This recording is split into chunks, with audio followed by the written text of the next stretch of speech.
comandante em chefe da Luftwaffe, a Força Aérea Alemã. Sucessor natural de Hitler. Hermann Göring era um viciado em drogas exagerado e presunçoso. Ele passou 20 anos ao lado de Hitler e esteve no centro de todas as decisões tomadas. Foi ele quem expandiu em segredo as forças armadas do Führer, permitindo seus ataques não provocados a nações pacíficas.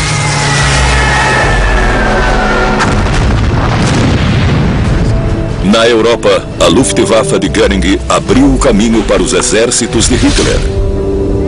E Göring também foi o primeiro a sugerir uma solução final: o extermínio dos judeus.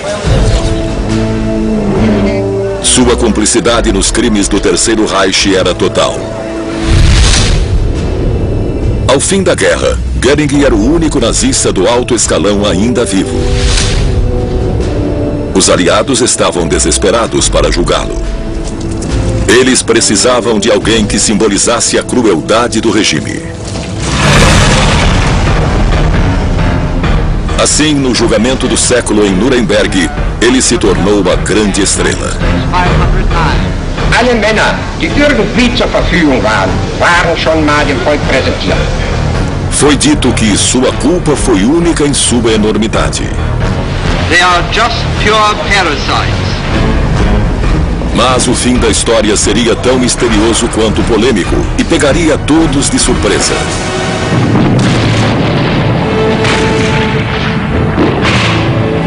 Alemanha, 1945. Os rumos da guerra haviam se voltado contra os nazistas. Com os aliados avançando sobre o Terceiro Reich, o resultado era inevitável. All over occupied Germany, the pattern remains the same. The battle, the swift driving on of the armies, the civilians who come out of their shelters, the posting of Allied proclamations. And a stunned and beaten people, cut off from the outer world, cut off even from its neighbors, is given orders and obeys. Com a aproximação dos aliados, os líderes nazistas, um após o outro, escolheram o suicídio. Adolf Hitler, o Führer, desde 1933, tirou a própria vida em 30 de abril. Joseph Goebbels, o temível ministro da propaganda de Hitler, matou a si mesmo e toda a sua família poucas horas depois. Heinrich Himmler, o diretor da SS, tomou cianureto após ser capturado pelos ingleses. Agora, restava apenas um: Hermann Göring, o sucessor de Hitler e comandante da Luftwaffe, a Força Aérea Alemã.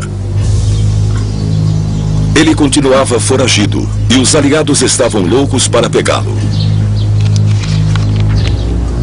O que os caçadores de nazistas não sabiam era que o ex-marechal do Reich também queria fazer contato com eles. Apesar de estar no topo da lista de mais procurados, Göring acreditava poder conseguir uma posição no regime pós-guerra.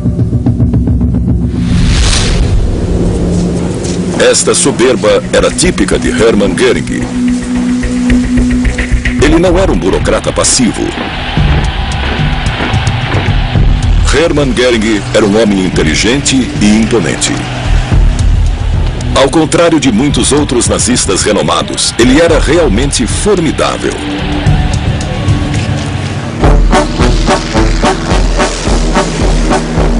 Ele foi um piloto de caça condecorado na Primeira Guerra Mundial por ter abatido 22 pilotos inimigos.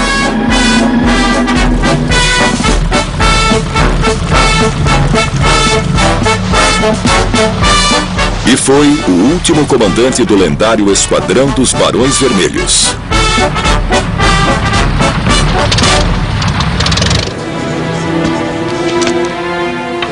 Mas após a guerra, quando a Alemanha mergulhou na pobreza e no desespero, Göring sofreu como milhões de outros.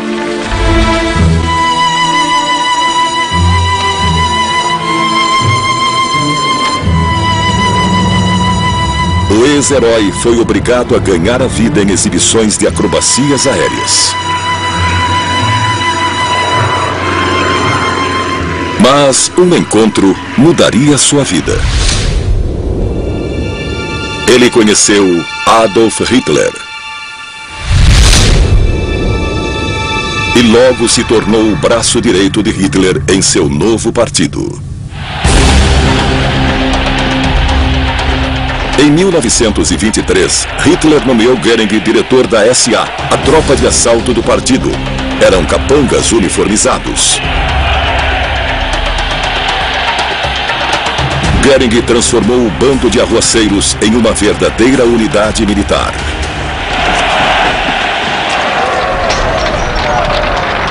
O caos imperava na política alemã. O conflito havia chegado às ruas. As tropas de Göring travaram diversas batalhas contra os arqui-inimigos do nazismo, os comunistas.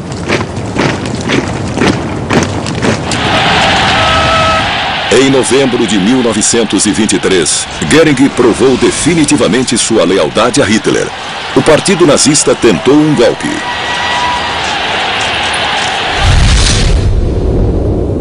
Göring foi gravemente ferido e teve que ser tratado com morfina, despertando um vício que jamais o deixaria.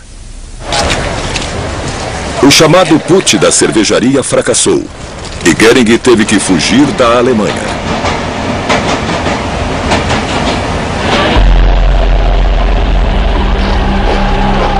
Quando retornou, no fim da década de 20, ele se encontrou novamente ao lado de Adolf Hitler.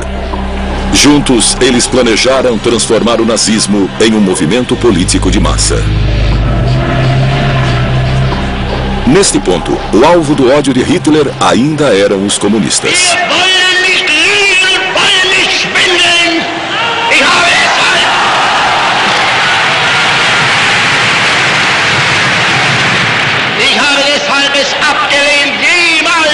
Vor dieses Volk hinzutreten und billige Versprechungen zu geben.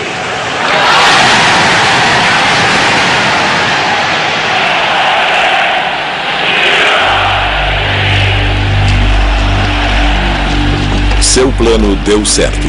O partido começou a ganhar votos e tornou-se um verdadeiro movimento popular.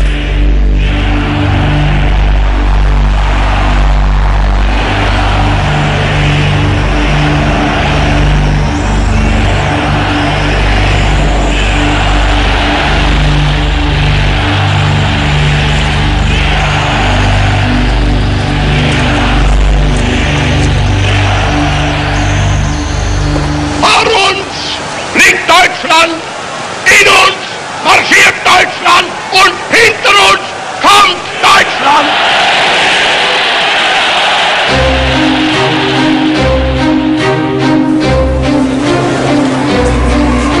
Em janeiro de 1933, Hitler foi eleito chanceler ou primeiro-ministro em um governo de coalizão. Göring era um dos dois únicos nazistas no gabinete. Preußen wieder zum ersten und stärksten Bollwerk der deutschen Nation zu machen, ist meine Aufgabe.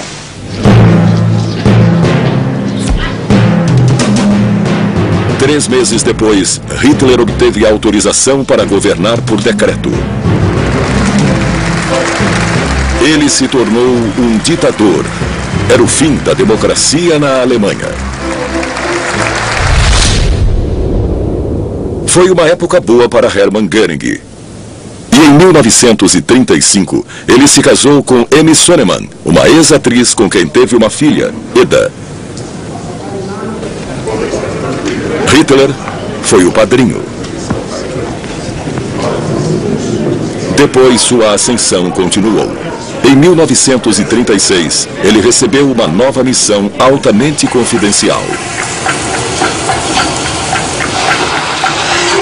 Após a Primeira Guerra Mundial, a Alemanha foi obrigada a manter um exército minúsculo.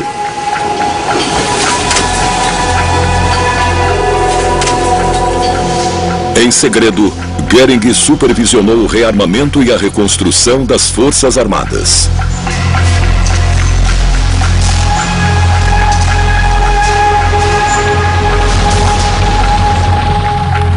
Ele criou uma força de combate formidável, com mais de 1 milhão de homens equipados com armas e tecnologia de ponta.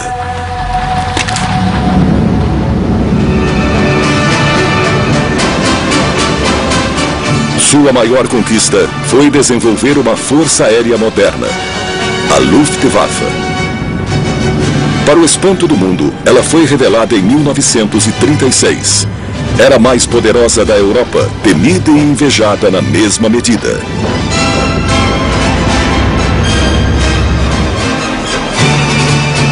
Mas, nos bastidores, ele havia se envolvido nas políticas que trariam notoriedade aos nazistas. No fim dos anos 1930, o interesse dos nazistas a respeito dos judeus aumentou, assim como a hostilidade.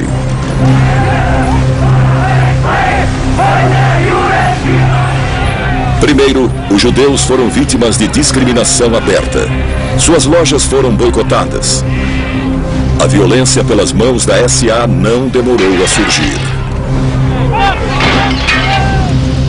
Em 1938, havia ataques programados, sinagogas saqueadas, assassinatos e prisões. Göring, um antissemita raivoso, encorajava ativamente este tratamento aos judeus.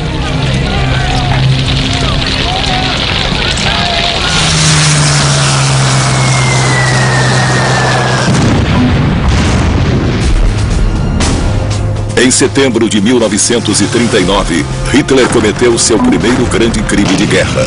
Ele invadiu a Polônia.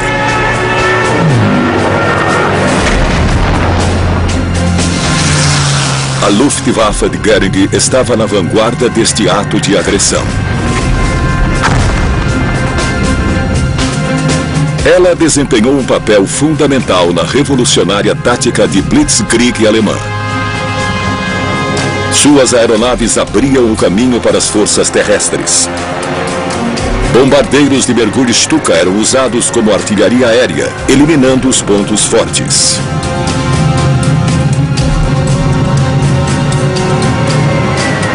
Bombardeiros médios destruíam os alvos maiores.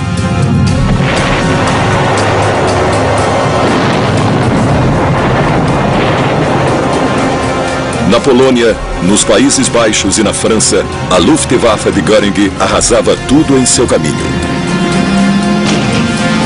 Depois, os tanques avançavam rapidamente sobre o território inimigo, capturando objetivos estratégicos. O trabalho da infantaria era cuidar do que havia sobrado.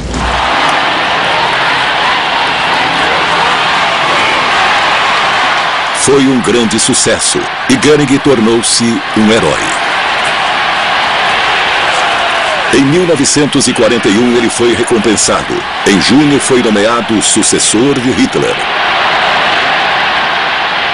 Ele estava a um passo do controle total do Reich.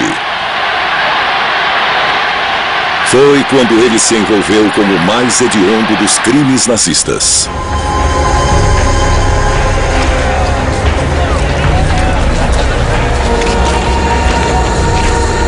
A quantidade de judeus capturados nos territórios invadidos não parava de crescer.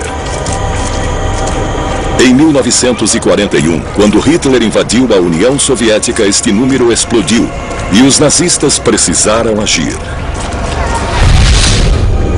Em uma carta escrita logo após a invasão da União Soviética, Göring abordou o problema usando o eufemismo "solução final".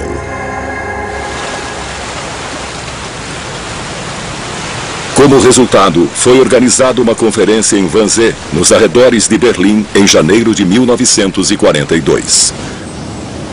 Os detalhes da chamada solução final de Göring foram definidos. Seria um homicídio em massa.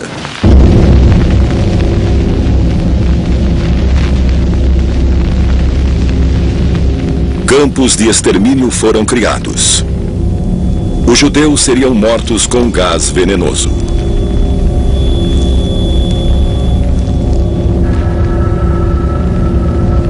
Era o primeiro caso de homicídio industrializado da história. A partir de 1941, 6 milhões de judeus foram eliminados.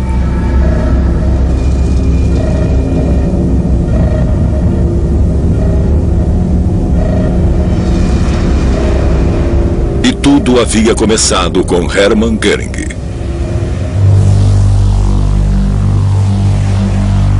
Isso fazia dele um arquicriminoso. Göring havia sido uma peça-chave na guerra de Hitler contra nações pacíficas e também um dos mentores do Holocausto. Mas, ironicamente, a primeira pessoa a caçá-lo não foi um inimigo, mas o próprio Adolf Hitler. No decorrer da guerra, a sorte de Göring começou a diminuir.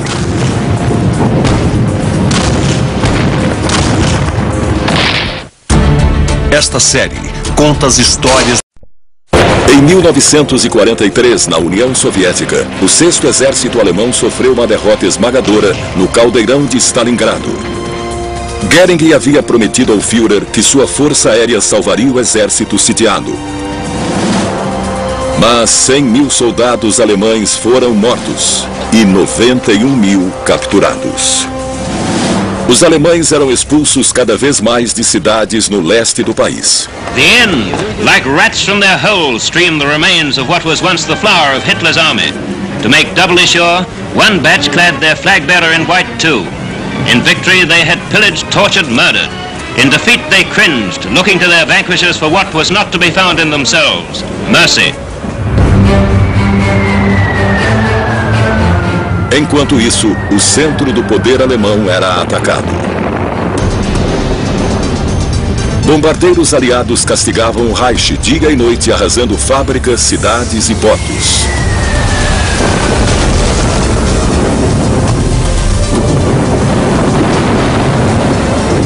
Hamburgo foi destruída. 50.000 pessoas morreram. Berlim era bombardeada 24 horas por dia. Em Dresden, milhares de civis foram mortos em apenas uma noite.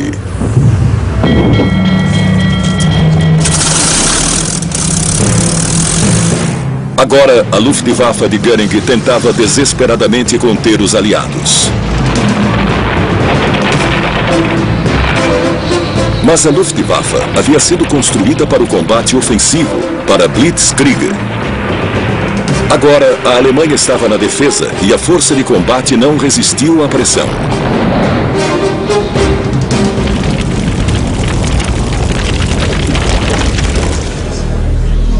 Outros nazistas começaram a zombar de Göring pelas costas. Para piorar, sua vida estava fora de controle. O vício em drogas aumentou. E no fim de 1944 havia um abismo enorme entre ele e o Führer. Hitler tratava o comandante da Luftwaffe de forma cada vez mais crítica e agressiva.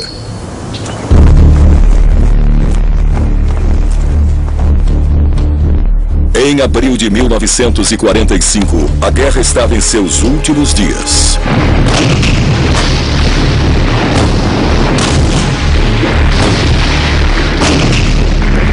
As tropas soviéticas haviam chegado aos arredores de Berlim.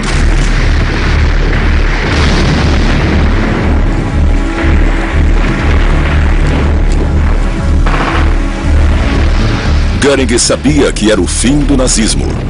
Então ele planejou trair Hitler em segredo e salvar a si mesmo.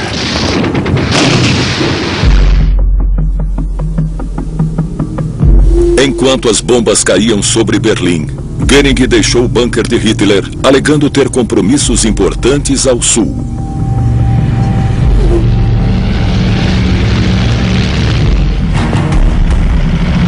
Here is a news flash. The German radio has just announced that Hitler is dead. I repeat that, Hitler is dead. Na noite de 30 de abril de 1945, Hitler cometeu suicídio em Berlim com um tiro na cabeça. Foi um alívio para Göring. Em poucos dias, outros membros da alta cúpula também cometeriam suicídio, e Hermann Göring seria o último nazista importante ainda vivo. Na Conferência de Teherã, em novembro de 1943, os três grandes aliados, Stalin, Roosevelt e Churchill, definiram os detalhes da punição adequada aos alemães. Stalin, em tom de brincadeira, sugeriu que o Holocausto só seria compensado com a execução de 50 mil nazistas do alto escalão. Roosevelt sugeriu sarcasticamente que 49 mil seriam o bastante. Churchill deixou a sala enojado.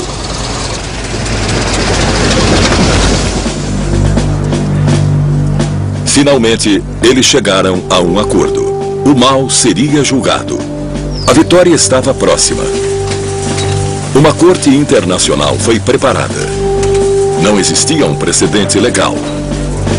Nada parecido jamais havia sido tentado. Mas os aliados precisavam de alguém para julgar. Isso fez de Hermann Göring um alvo ainda mais importante, já que ele era o único ainda vivo.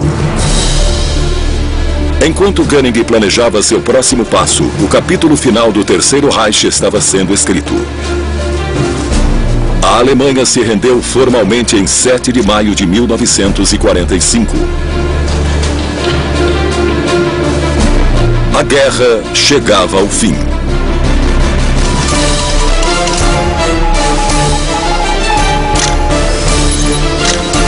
Em todo o teatro de operações, transmissões de rádio diziam às tropas de ambos os lados para cessar fogo. Agora Hermann Göring podia agir. Alheio ao fato de que os aliados queriam sua cabeça, Göring decidiu procurá-los ativamente, em vez de esperar que o encontrassem. Ele incumbiu seu assistente, o coronel Bert von Brauchitsch, de fazer contato com os americanos. Ele portava uma carta endereçada ao Supremo Comandante Aliado, o general Eisenhower. Nela, oferecia cooperação total na reconstrução e governo da Alemanha. A carta foi entregue à 36ª Divisão de Infantaria, em Kufstein.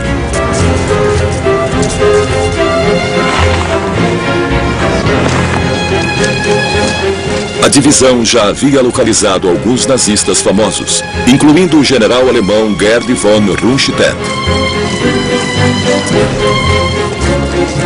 Com a possibilidade de capturar outro nazista importante, a divisão não perdeu tempo. Os soldados foram mobilizados para uma missão especial.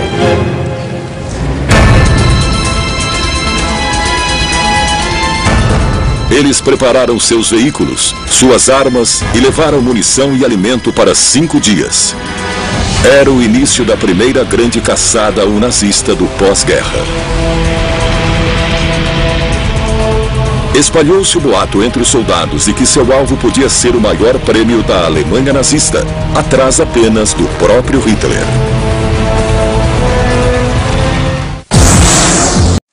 Altendorf, a 87 quilômetros de distância. Mas quando chegaram, Göring havia sumido. Eles pareciam ter perdido sua presa. Na verdade, Göring havia ficado impaciente com a ausência de uma resposta à sua carta e decidiu procurar os americanos por conta própria. Finalmente, o contato ocorreu em uma estrada próxima a Altendorf. Ele estava à frente de uma longa caravana com mais de 13 veículos, transportando sua família, seus bens e sua equipe. Para surpresa de todos os presentes, o Marechal do Reich parecia feliz em vê-los.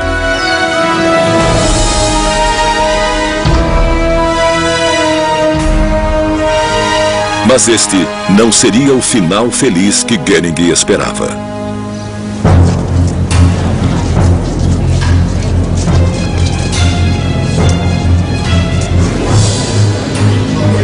Em 16 de maio, ele foi exibido à imprensa mundial.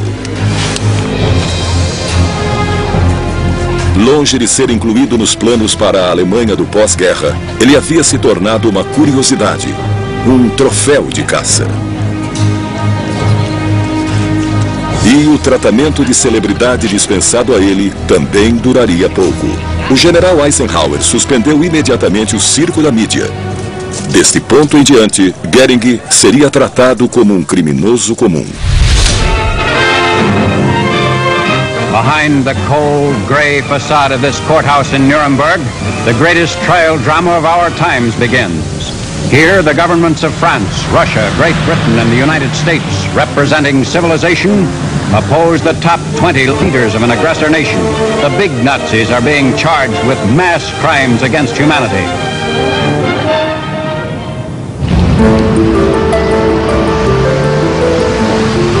Novembro de 1945. Nuremberg concentrava toda a atenção da imprensa mundial. Um tribunal militar internacional estava pronto para indiciar a elite nazista. Justiça e democracia enfrentariam os valores despóticos do nazismo. O julgamento seria conduzido em 5 línguas por meio de tradução simultânea. 2 juízes de cada nação aliada conduziriam o processo.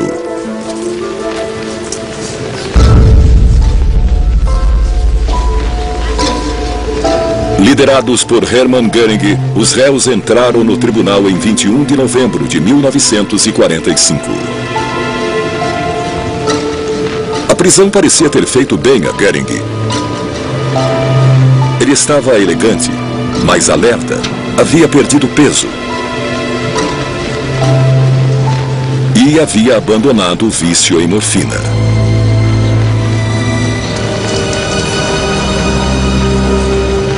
Seu domínio sobre os outros era evidente. O membro mais poderoso da elite nazista, ainda vivo, parecia ter mantido seu status.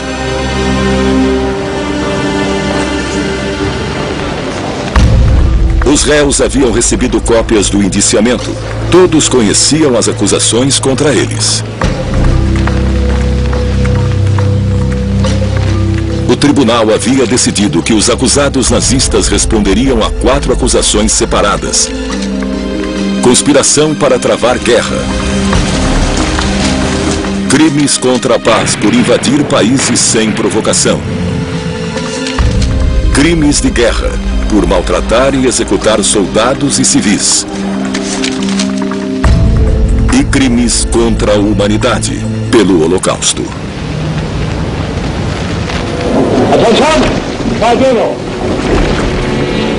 Lord Justice Lawrence and Sir Norman Burkitt, Britain, sit with 6 other judges, 2 each from US, France and Russia.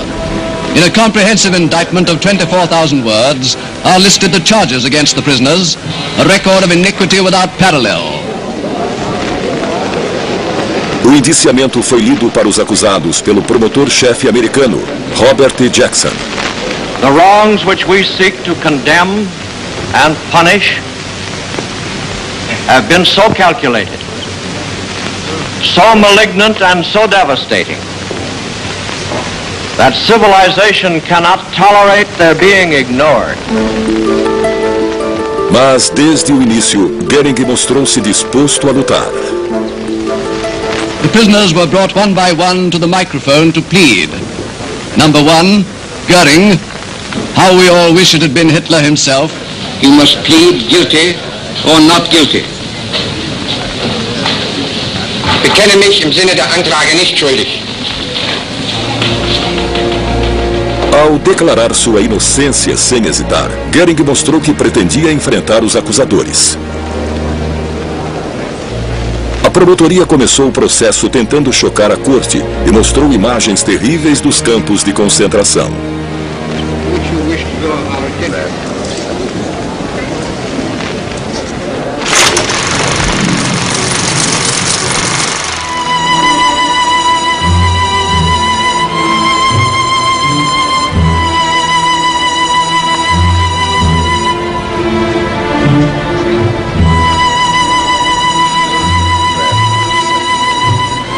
Um psicólogo americano registrou que Göring virou o rosto para não assistir às cenas angustiantes. No decorrer do julgamento, os réus ouviram testemunhos emocionantes de sobreviventes dos campos. Les récalcitrants ont été déportés, généralement, si j'ai bonne mémoire, à Sachsenhausen.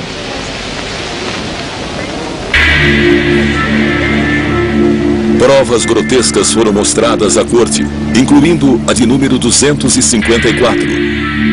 Uma cabeça humana encolhida, usada como peso de papel. Mas era fácil mostrar como o regime nazista havia sido cruel. Nem mesmo os réus podiam defender o que tinham visto. No entanto, encontrar provas de que os indivíduos acusados eram responsáveis mostrou-se bem mais complexo. Hill tem como meta construir. Começou em 13 de março de 1943. Ele era a personificação do regime nazista e tornou-se essencial provar a responsabilidade de Hermann Göring e condená-lo.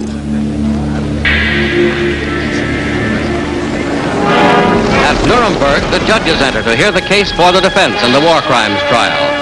On the witness stand is Hermann Wilhelm Göring, leading living exponent of the Nazi philosophy and outstanding defendant among the score on trial. It is Göring's turn to testify and to answer the questions of Justice Robert Jackson, United States prosecutor.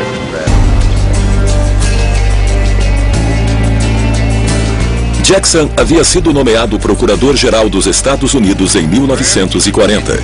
Ele havia trabalhado incansavelmente para criar as regras do julgamento e elaborar as acusações. Muito dependia de seu desempenho. Mas Jackson, apesar de seu talento como advogado, não tinha experiência como interrogador. I asked to have you shown, kenne ich genau. I asked to have you shown document 710, United States 509. Göring decidiu defender a si mesmo.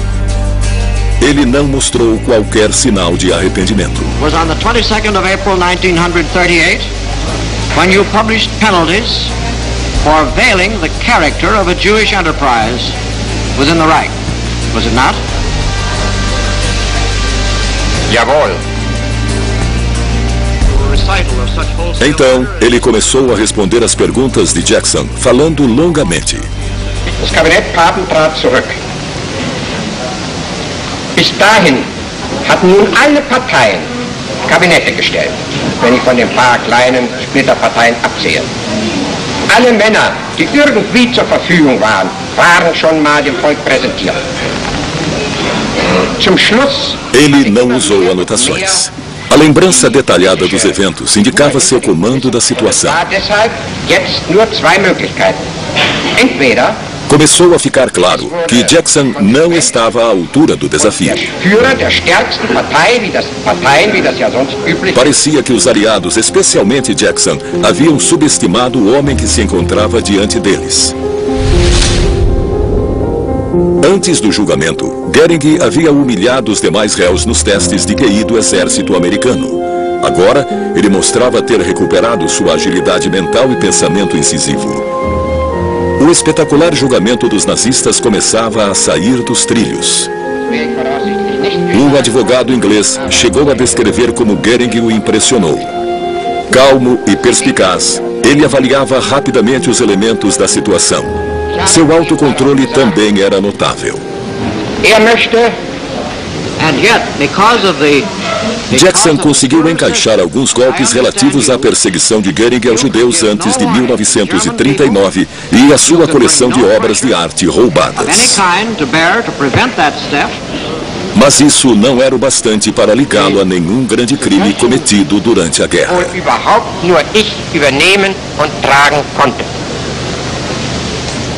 Göring fugia de pergunta após pergunta. Logo, ele começou a dominar o interrogatório. Ele falava inglês e entendia as perguntas de Jackson antes que fossem traduzidas. Isso lhe dava tempo suficiente para planejar as respostas. Göring podia escapar impune. Por sorte, outro homem estava pronto para entrar no jogo. Sir David Maxwell Fyfe era o promotor-chefe britânico, um advogado com experiência em tribunais e acostumado a fazer interrogatórios. Ele começou imediatamente a demolir a defesa de Goering e a vinculá-lo a crimes específicos contra os judeus. If the Jews there did not want to work, they were shot.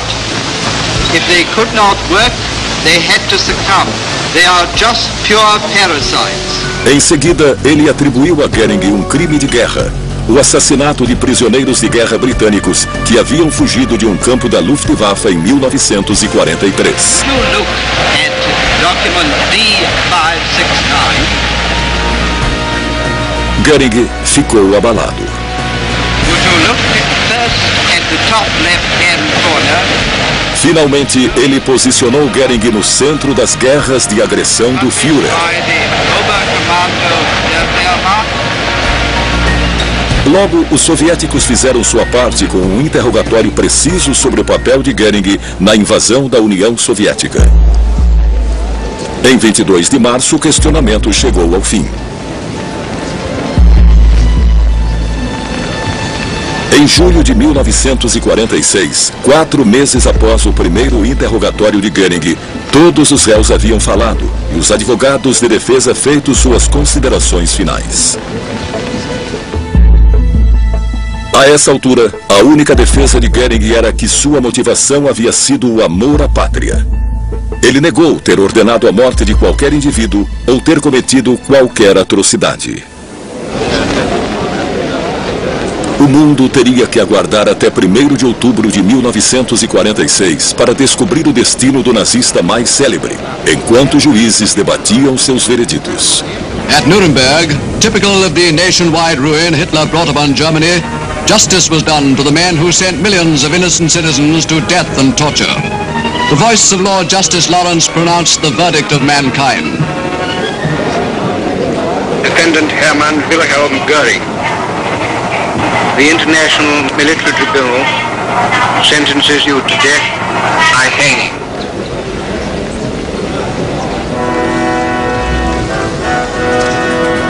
A justiça havia sido feita. Goering reagiu calmamente e deixou a corte sem dizer uma palavra. Mas enquanto era levado para a cela, ele já havia planejado sua última provocação, algo que surpreenderia a todos. No dia seguinte à sua sentença, Goering escreveu ao tribunal militar.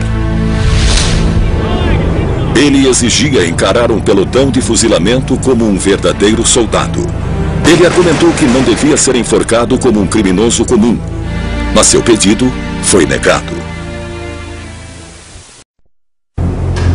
Nos dias anteriores à execução, Goering viu sua esposa, Emmy, sua filha, Eda, e começou a fazer os preparativos finais na prisão de Nuremberg.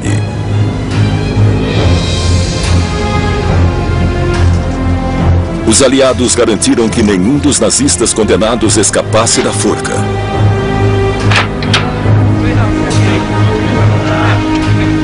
Tudo o que pudesse ser usado para cometer suicídio foi removido. Os prisioneiros eram mantidos sob vigilância constante. O contato com o mundo exterior era estritamente controlado. Os guardas nunca se afastavam e os nazistas eram proibidos de conversar entre si. Eles não podiam se dar ao luxo de perder Hermann Goering.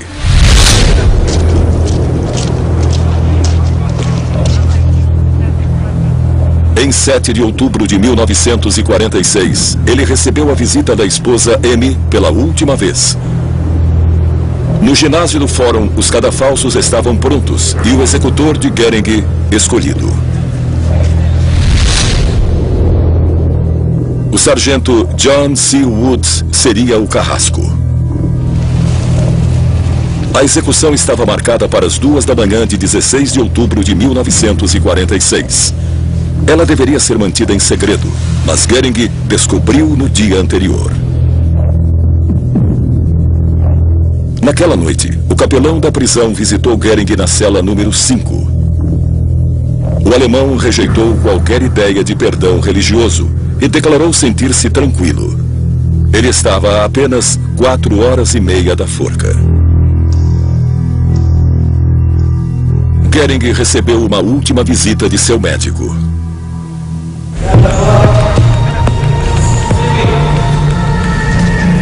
Às 10h44, o guarda encarregado de Göring o viu ter convulsões e exalar. Ele estava morto. Ele havia cometido suicídio por ingestão de cianureto e escapou da forca como uma última provocação. Agora a questão era: como Göring havia conseguido a cápsula? Surgiram boatos de que o suicídio de Göring havia sido facilitado por um cúmplice. Entre os candidatos estava Amy, sua esposa, que teria passado a pílula para Göring durante seu beijo de despedida. A história oficial é bem mais simples, e Göring garantiu que ninguém fosse culpado pela cápsula. Em uma carta deixada em sua cela, endereçada ao comandante da prisão, ele se gabou de ter 2 cápsulas escondidas o tempo todo.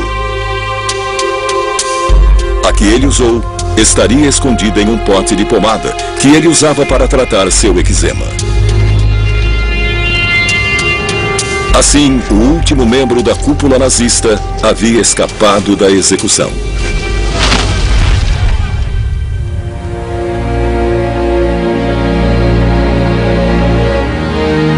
Para algumas das vítimas do Holocausto, parecia injusto que os nazistas mais poderosos nunca tivessem sido punidos pelo que haviam feito.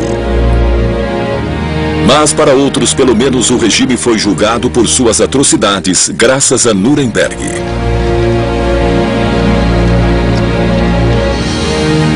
Göring pode ter escapado da forca, mas foi a figura mais proeminente do partido nazista a ser julgada. E no fim, ele viu seus sonhos de um lugar na Alemanha pós-guerra serem esmagados. Despido de todos os adereços e da opulência de sua vida passada, ele foi confrontado com seus crimes, em preto e branco, como um criminoso comum. Para um homem tão vaidoso, não deve ter sido fácil. E este fato pode servir de consolo para aqueles que acreditam que ele nunca aceitou a magnitude de seus crimes. Versão brasileira.